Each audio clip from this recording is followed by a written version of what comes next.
प्रिय विद्यार्थियों, आज हम कक्षा 11 के जीव विज्ञान में अध्याय 4 प्राणी जगत के तीसरे सत्र में आपका स्वागत करते हैं। इसमें हम संघ मोलस्का, एकाइनोडर्मेटा, हेमिकॉर्डेटा, कॉर्डेटा के विषय में जानकारी हासिल करेंगे तथा कॉर्डेट के वर्गीकरण के साथ वर्ग साइक्लोस्टोमेटा के विषय में जानेंगे। आइए इस सत्र के अध्ययन के परिणाम जानें। विद्यार्थियों को संघ मोलस्का, एकाइनोडर्मेटा, हेमिकॉर्डेटा, रज्जुकी के विशिष्ट लक्षणों को उदाहरण सहित समझने पहचानने में सहायता करना। विद्यार्थियों को रज्जुकी के विशिष्ट लक्षणों के साथ उसके वर्गीकरण को समझने में सहायता करना। साइक्लोस्टोमेटा के लक्षणों को पहचानने और समझने में सहायता करना। विद्यार्थियों में रेखाचित्र तथा लेखन निपुणता में सहायता करना। विद्यार्थियों में वैज्ञानिक मानसिकता, जिज्ञासा, रचनात्मक सोच और सौंदर्य बोध विकसित करना। विद्यार्थियों में इस पृथ्वी पर मौजूद विशाल विविधताओं के विषय में जागरूक करना। इन विविधताओं को अपने जीवन से संबंध व्यक्त करना। पिछले सत्र में हमने आर्थ्रोपोडा तक पढ़ा था।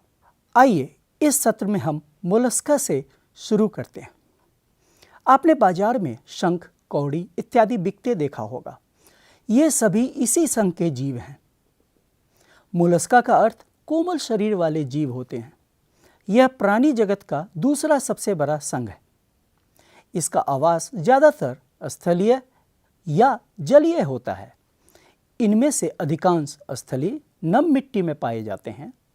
यह त्रिकोणीय होते हैं, अर्थात यह तीनों भ्रूणीय स्तर से विकसित होते हैं। इनमें सच्ची प्रगुहा पाई जाती है। इनमें अंग तंत्र स्तर का संगठन होता है। त्रिकोणीय, सच्ची प्रगुहा तथा अंग तंत्र स्तर का संगठन रज्जुकी संघ तक पाया जाता है। आइए इसकी शारीरिक संरचना के विषय में जानें। कोमल शरीर होने के कारण शरीर कठोर कैल्शियम के कवच से ढका होता है, जो कैल्शियम कार्बोनेट का बना होता है। शरीर अखंडित, जिसमें सिर, पेशीयपाद तथा एक अंतरंग कुकुद होता है। पेशीयपाद चलन में सहायता प्रदान करता है। प्रवार गुहा त्वचा की नरम तथा स्पंजी परत कुकुद के ऊपर प्रवार बनाती है। कुकुद और प्रवार के बीच के स्थान को प्रवार गुहा कहते हैं। आखिर ये जीव सांस कैसे लेते हैं? प्रवार गुहा में पक के समान क्लोम पाए जाते हैं, जो श्वसन में सहायता करते हैं। सिर पर संवेदी स्पर्शक होते हैं। मुख में रेती के समान रेती जिह्वा रेडुला पाया जाता है, जो भोजन को घिसने का काम करता है।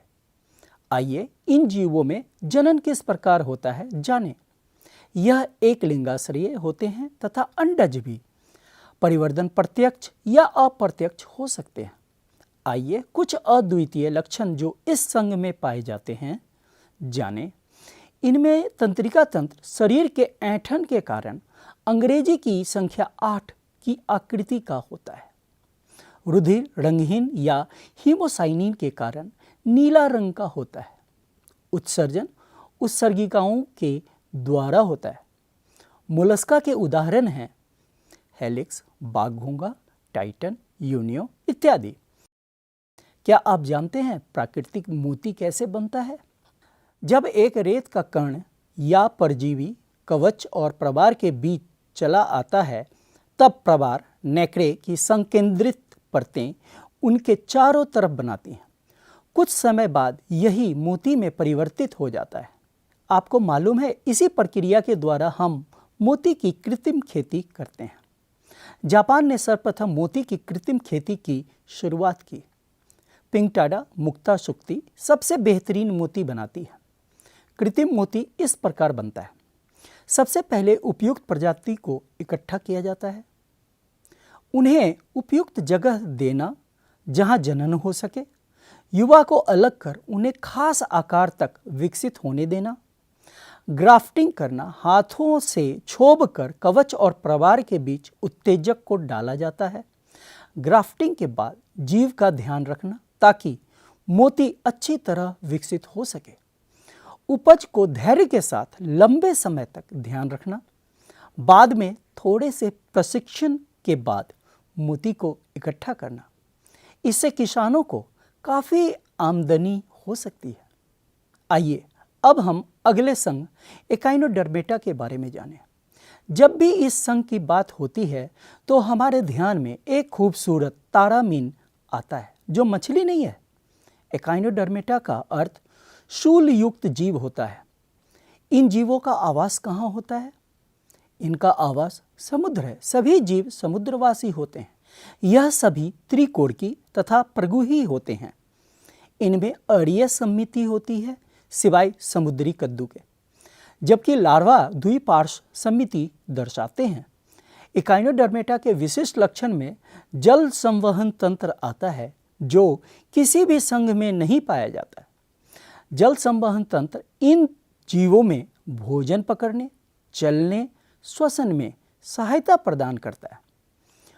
अपमुखीय या मुखीय तल में एक बड़ा छिद्र पर मैड्रिपोराइट नाम का छलनी सदृश ढक्कन होता है। मुखीय तल पर मुख से लेकर हरेक भुजा के शिखर तक फैली एम्बुलेक्रल खांच होती है। प्रत्येक खांच के दोनों तरफ छोटे छोटे खोखले व संकुचनशील चूसक युक्त नालपादों की कतारें होती है जो भोजन, गमन और श्वसन में सहायक होते हैं। आइए इनके पाचन तंत्र को समझें। पाचन तंत्र पूर्ण होता है। मुख्य केंद्रीय डिस्क अधर तल की तरफ होता है तथा गुदा डिस्क के अपमुखीय तल पर पाए जाते हैं। पाचन शरीर के बाहर होता है क्योंकि आमाशय बाहर आ जाता है। क्या इनमें उत्सर्जन तंत्र पाए जाते हैं? आप बिल्कुल सही हैं। उत्सर्जन तंत्र अनुपस्थित होते हैं। जनन तंत्र नर और मादा अलग अलग होते हैं और लैंगिक जनन होता है। निषेचन बाह्य होता है। परिवर्धन अप्रत्यक्ष होता है तथा मुक्त प्लावी लार्वा अवस्था पाया जाता है। आपने पुनरुद्भवन के विषय में कक्षा 10 में पढ़ा होगा। शूलयुक्त प्राणी का किसी अंग के टूट जाने के बाद उसी अंग का पुनरुद्भवन होने के लक्षण दिखाई देते हैं। आइए इस संघ के कुछ सामान्य उदाहरण को देखें। समुद्री कद्दू, तारामीन, भंगुर तारा, समुद्री लिली इत्यादि। अब हम संघ हेमिकॉर्डेटा के विषय में जानेंगे। ग्रीक में हेमी का अर्थ आधा और कॉर्डा का अर्थ पृष्ठ रज्जु होता है। यह संघ पहले रज्जुकी संघ का एक उपसंघ के रूप में जाना जाता था, लेकिन अब इसे अरज्जुकी में एक अलग संघ में रखा गया है। इनका आवास समुद्र है। यह कृमि के समान समुद्री जीव हैं। ये सिलियरी फिल्टर फीडर होते हैं। ये द्विपार्श्व समिति दर्शाते हैं। इनका शरीर नालाकार तथा 3 भागों में विभेदित होता है। शरीर के अगले भाग में सूंड, मध्य भाग में कॉलर तथा पिछले भाग में लंबा धड़ होता है। धड़ में 3 भाग होते हैं। पहला श्वास जननांग क्षेत्र, जिसमें एक जोड़ी जननांग पंख होते हैं जिसमें जनन पिंड होते हैं। इसमें 2 लंबे क्लोम छिद्र की पंक्तियां होती हैं। दूसरा यकृत क्षेत्र और तीसरा सबसे लंबा पश्च यकृत भाग होता है जिसके टर्मिनल में गुदा होता है। जनन तंत्र नर और मादा सदस्य अलग अलग होते हैं। निषेचन बाह्य होता है तथा परिवर्धन अप्रत्यक्ष होता है। इसके उदाहरण हैं बेलेनोग्लोसस, जिसे जीव कृमि कहते हैं, तथा सैकोग्लोसस। आइए अब हम रज्जुकी संघ के विषय में चर्चा करेंगे। ग्रीक में कॉर्डा का अर्थ छड़ तथा एटा का अर्थ धारण करने वाला होता है। रज्जुकी त्रिकोणकी होते हैं, द्विपार्श्व समिति के साथ प्रगुही होते हैं। इनमें अंग तंत्र स्तर का संगठन होता है। रज्जुकी के विशिष्ट लक्षण इस प्रकार हैं। पृष्ठ रज्जु की उपस्थिति, एक पृष्ठ तंत्रिका रज्जु, एक जोड़ी ग्रसनी क्लोम दरारें। आइए रज्जुकी और अरज्जुकी में विशिष्ट लक्षणों की तुलना करें।